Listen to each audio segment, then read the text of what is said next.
ناظرین گرامی السلام علیکم ورحمۃ اللہ وبرکاتہ۔ سیدھی بات کے تازہ ترین آج کی بات خاص بات میں آپ لوگوں کا استقبال ہے۔ ناظرین گرامی، میں انصار عزیز ندوی اس وقت دن بھر سے آئی ہوئی کچھ اہم ترین خبروں کی مختصر تفصیلات لے کر حاضر ہوں۔ تفصیلات میں جاؤں اس سے پہلے آپ لوگوں سے جو درخواست ہوتی ہے اس پر بھی توجہ کریں، اور دونوں پرائم ٹائم شائع ہو چکے ہیں، جن احباب نے نہیں دیکھا ضرور جا کر کے دیکھیں، دوسروں تک ضرور شیئر کریں تاکہ ادارے کو دیگر مختلف جہات سے بھی آپ مضبوط کر سکیں۔ آئیے پہلی خبر کی جانب بڑھتے ہیں۔ کرناٹک کے وزیر اعلیٰ ڈی کے شیو کمار نے ہفتے کے روز ریاست کے عوام کو یوم آزادی کی مبارکبادی دی اور کرناٹک بھر میں امن، ہم آہنگی اور ہمگیر ترقی کو یقینی بنانے کے لیے اپنے عزم کا اعادہ کیا۔ 80ویں یوم آزادی کی تقریبات کے سلسلے میں بنگلورو میں واقع اپنی سداشیو نگر رہائش پر قومی پرچم لہرانے کے بعد صحافیوں سے گفتگو کرتے انہوں نے کہا کہ مجھے وزیر اعلیٰ اور عوامی خادم کے طور پر قومی پرچم لہرانے کا موقع ملا ہے۔ میں معاشرے کی تمام طبقات کو ساتھ لے کر چلوں گا اور آنے والے دنوں میں ریاست میں امن، رواداری اور فرقہ وارانہ ہم آہنگی کو یقینی بنانے کی کوشش کروں گا۔ لوک سبھا میں حزب اختلاف کے قائد اور کانگریس رکن پارلیمنٹ راہل گاندھی طلبہ کے مسائل کو چھاتروں کی گونج مہم کے تحت پورے ملک میں اٹھا رہے ہیں۔ کوٹا سے شروع ہوئی یہ مہم دہرادون اور پریاگراج ہوتے ہوئے اب مہاراشٹر کے شہر پونے کی طرف بڑھ گئی ہے۔ پونے میں تقریب کا انعقاد 22 اگست کو ہونا ہے، جس کے لیے تیاریاں زور و شوروں سے جاری ہیں۔ راہل گاندھی نے آج اپنے آفیشیل ایکس ہینڈل پر ایک پوسٹ بھی ڈالی جس میں پونے کی تقریب چھاتروں کی گونج سے جڑنے کے لیے لنک دیا گیا ہے۔ جموں کشمیر کے کشتواڑ ضلع کے ڈچھن علاقے سے ایک انتہائی دردناک سڑک حادثے کی خبر سامنے آئی۔ ہفتے کی صبح ڈانگدرو سے ساؤنڈر کی طرف جا رہی ایک مہندرا اسکارپیو کار بے قابو ہو کر گہری کھائی میں جا گری اور سیدھی چناب ندی میں گر گئی۔ اس المناک حادثے میں 5 افراد کی موقع پر ہی دردناک موت ہو گئی۔ واقعے کے بعد پورے علاقے میں سوگ کی لہر دوڑ گئی ہے۔ مقامی انتظامیہ راحت اور بچاؤ کے کاموں میں مصروف ہے۔ چندی گڑھ پولیس نے چندی گڑھ موہالی بارڈر پر سکھ قیدیوں کی رہائی کا مطالبہ کرتے ہوئے احتجاج کر رہے قومی انصاف مورچہ کے اراکین پر واٹر کینن اور آنسو گیس کا استعمال کیا۔ ایک ہندی نیوز پورٹل کی رپورٹ کے مطابق مظاہرین نے پولیس پر پتھراؤ بھی کیا۔ پنجاب کے موہالی میں سکھ قیدیوں کی رہائی کے مطالبے کو لے کر قومی انصاف مورچہ کے تقریباً 2000 مظاہرین جمع ہوئے تھے۔ دہلی میں فضائی آلودگی کو لے کر کانگریس کے خزانچی اجے ماکن نے ایک بار پھر حکومت اور متعلقہ اداروں کی توجہ شہر کی ہوا کے معیار کی جانب مبذول کرائی ہے۔ انہوں نے اپنی سوشل میڈیا پوسٹ میں دعویٰ کیا ہے کہ موسم کے اثرات کو الگ کرنے کے بعد دہلی کی PM10 ہوا گزشتہ سال کے مقابلے میں مسلسل 77 دن سے زیادہ قریب چل رہی ہے۔ ان کے مطابق سلسلہ 30 میں سے جاری ہے اور اب تک اس میں کوئی بہتری نہیں آئی۔ وزیراعظم نریندر مودی نے آج لال قلعے کی فصیل سے خطاب کے دوران دماغی نکسل لفظ کا استعمال کیا۔ کانگریس نے ان کے اس بیان پر اپنا سخت رد عمل ظاہر کیا۔ کانگریس کے سینئر لیڈر جے رام رمیش نے کہا کہ پہلے PM مودی اربن نکسل لفظ کا استعمال کرتے تھے اور اب وہ دماغی نکسل کہہ رہے ہیں۔ انہوں نے مزید کہا کہ وزیر اعظم جنہیں اربن نکسل کہتے ہیں انہی کے مطالبات کو بعد میں جا کر تسلیم بھی کر لیتے ہیں۔ چار مینار کے قریب ایک خاتون سوشل میڈیا انفلوئنسر سے مبینہ طور پر خود کو رائڈ بکنگ کمپنی کا ڈرائیور ظاہر کر کے سواری کی پیشکش کرنے والے شخص کے خلاف پولیس نے کارروائی کی ہے۔ عدالت نے ملزم کو 2 دن کی سادہ قید اور 250 روپے جرمانے کی سزا سنائی۔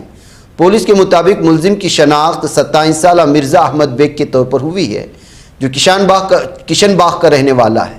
چار مینار پولیس اسٹیشن میں اس کے خلاف 13 اگست کو عوامی مقام پر خلل پیدا کرنے کے الزام میں مقدمہ درج کیا گیا۔ پولیس نے واقعے کا از خود نوٹس لیتے ہوئے کارروائی شروع کی تھی۔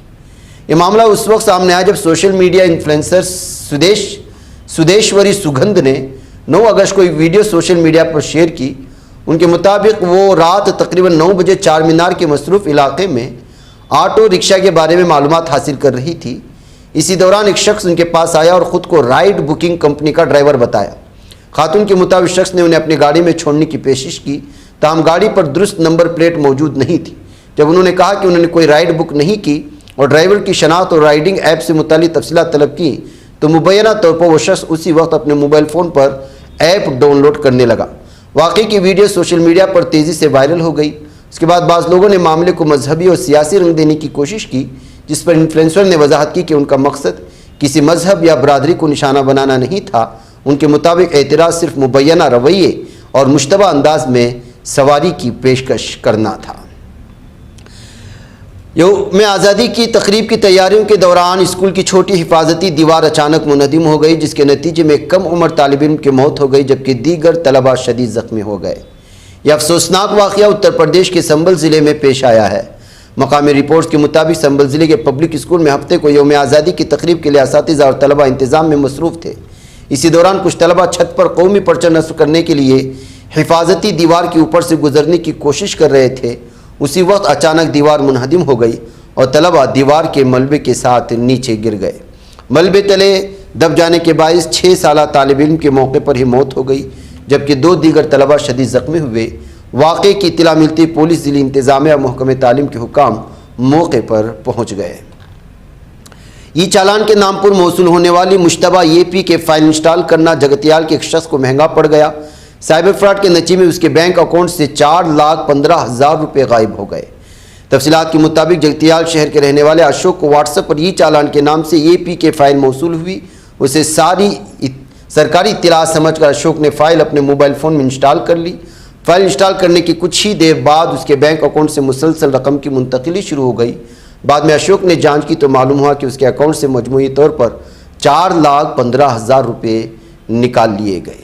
اسی وجہ سے ناظرین گرامی، کوئی بھی لنک اگر آپ کے موبائل میں آتی ہے، چاہے واٹس ایپ کے ذریعے سے ہو، انسٹاگرام کے ذریعے سے ہو یا ڈائریکٹ میسیج میں آ رہی ہو، اس کو ہرگز کلک نہ کریں اگر اس کے ذریعے سے آپ کا کوئی واسطہ نہ ہو۔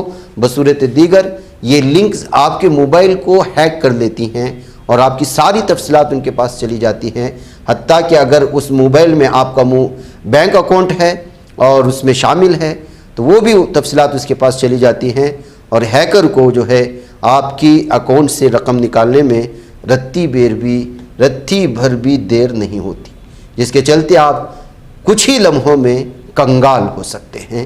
اس لیے چوکن نہ رہنے کی ضرورت ہے۔ حیدرآباد میں ایک حیران کن واقعہ سامنے آیا جہاں ایک شخص نے جس گھر میں اسے پناہ دی اور کھانا دیا، اسی کے گھر کے مالک کی بیوی کو مبینہ طور پر اپنے ساتھ لے کر فرار ہو گیا۔ تفصیلات کے مطابق ونپرتی سے تعلق رکھنے والے داسو اور کویتا میاں بیوی ہیں، فی الحال نارا پلی میں رہتے ہیں۔ دونوں کی زندگی خوشگوار گزر رہی تھی، لیکن ایک شخص کی آمد کے بعد ان کی زندگی میں مشکلات پیدا ہو گئی۔ تقریباً 2 سال قبل کویتا کے پاؤں میں شدید چوٹ لگی تھی، اس کے بعد اس کا ایک پاؤں کاٹنا پڑا۔ اس کے بعد وہ زیادہ تر گھر پر ہی رہتی تھی۔ تقریباً 5 ماہ قبل داسو کی ملاقات کریم نامی شخص سے ہوئی۔ کریم نے داسو کو بتایا کہ اس کا کوئی نہیں اور وہ ایک یتیم اور بے سہارا ہے۔ اس کی باتیں سن کر داسو کو اس پر رحم آیا، اسے اپنے گھر لے آیا، رہنے کے لیے جگہ دے دی۔ کریم گزشتہ 5 ماہ سے داسو کے گھر میں ہی رہ رہا تھا۔ اسی دوران وہ داسو کی بیوی کویتا کے قریب ہو گیا، دونوں کے درمیان قربت بڑھ گئی۔ 12 اگست کو کریم اور کویتا گھر سے فرار ہو گئے اور داسو سر پکڑ کر بیٹھ گیا۔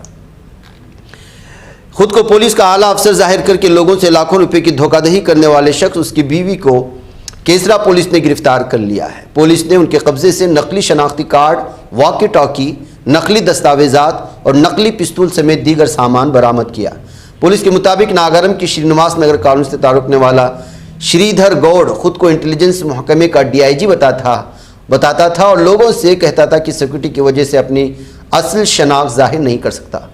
لوگوں کو یقین دلانے کے لیے جعلی پولیس شناختی کارڈ، APS افسر کی تقرر کے جعلی خطوط، APPA ٹریننگ سرٹیفکیٹ، تعریفی اسناد، پولیس یونیفارم میں اپنی تصاویر وغیرہ دکھا کر کے پوری طرح سے لوگوں کو لوٹنے کی کوشش کرتا تھا اور دھوکہ دیتا تھا۔ بالآخر DIG اور اس کی بیوی اس وقت گرفتار ہو چکے ہیں۔ شناختی کارڈ اور پستول وغیرہ ان سے برآمد کر لیا گیا ہے۔ افغانستان میں طالبانی حکومت کے 5 برس مکمل ہو گئے ہیں۔ ہفتے کے روز طالبان حکومت اس موقع کو آزادی اور ملک میں سیکورٹی کے طور پر منا رہی ہے۔ راجدھانی کابل میں اس ہفتے جگہ جگہ اسلامک عمارت اور افغانستان کے سفید پرچم لگائے گئے ہیں۔ دیواروں پر نئے میورل بنائے گئے جن پر لکھا گیا ہے آزادی، وقار، فخر اور شناخت کی علامت ہے۔